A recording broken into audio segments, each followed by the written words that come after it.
एक टाइम था जब बड़े से बड़े अधिकारी से लेकर खान सर तक एक ही इंजन की तारीफ कर रहे थे, WAG-12V। इस इंजन को कह रहे थे कि 2 इंजन जोड़ के क्या ही तो बवाल चीज़ बना दिया है। खुद खान सर ने इसकी तारीफ करी है। आइए वो क्लिप देखते हैं। या दादा का ये जो कह लीजिए सही है, ये दुनिया का सबसे पावरफुल इंजन है।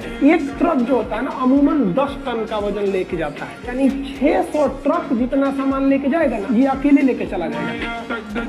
तब गुजरात की दारो फैक्ट्री में बन रहा था हमारे रेलवे की शान WAG-D9 लोकोमोटिव।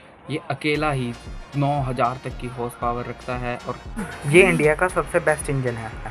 ऐसे ही और क्लिप्स के लिए चैनल को सब्सक्राइब कर वीडियो को लाइक कर दीजिए। धन्यवाद।